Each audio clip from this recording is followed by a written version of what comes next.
भागे मे मासर आज हूँ कौन प्रथम सप्ताह आ तो प्रथम सप्ताह विषय वस्तु हूँ आम हिंसा को चिन्हवा आज विषय वस्तु हूँ हिंसार प्रकार है तो हिंसार केते प्रकार ना आम समाज में किशोर बालिका प्रति हिंसा हूँ गोटे साधारण कथा अनेक समय महिला मानक माड़ मारिबा किंबा दुर्व्यवहार करा जाए जहाँ अज्ञात भाव में रही है समाज में किशोर बालिका विभिन्न प्रकार हिंसार शिकार होती कौन कौन ना यथा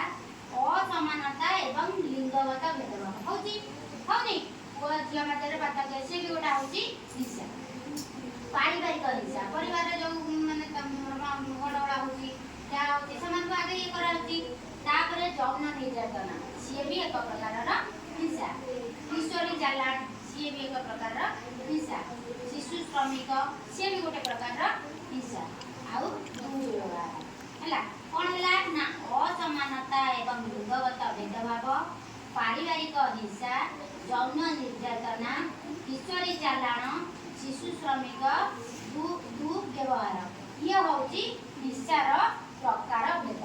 यही सब हिंसा केमी कौन एगुड़ा आम जब जाना ताकि आम सतर्क रही तो हिंसा को आम कौन विरोध कर रोकीपर है लिंगगत भेदभाव परिस्थिति में किशोरी मानक कौन हुए ना व्यक्तिगत दक्षता कि सामर्थ्य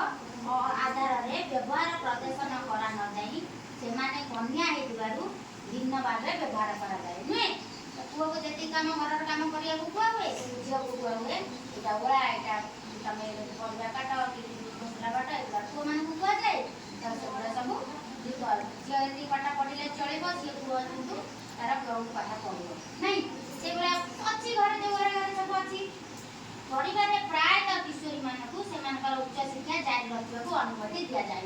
यहाँ जो बर्तमान मुझे कहली पढ़ला गले आम कौन बाहर करमती चिंताधारा आम मान मन में थाए से परिवार बोझ भावी अल्प बयस बह कर दिया यहीगुड़ा हूँ सब एमती ये हूँ गोटे एक प्रकार हिंसा है सेमती आउ गोटे हिंसा कौन ना जड़े किशोरीर इच्छा विरुद्ध होता कौन जौन क्रिया कि अश्लील इंगित जहाद्वारा किशोरीर मानसिक स्तर में प्रभाव पड़े थाए जहाँकि परवर्ती काल में किशोरी समस्या सृष्टि करए आधुनिक जुगर टेलीफोन एसएमएस एमएमएस व्हाट्सएप माध्यम अश्लील कथा कही चित्र देखाई यौन निर्यातना दि जाए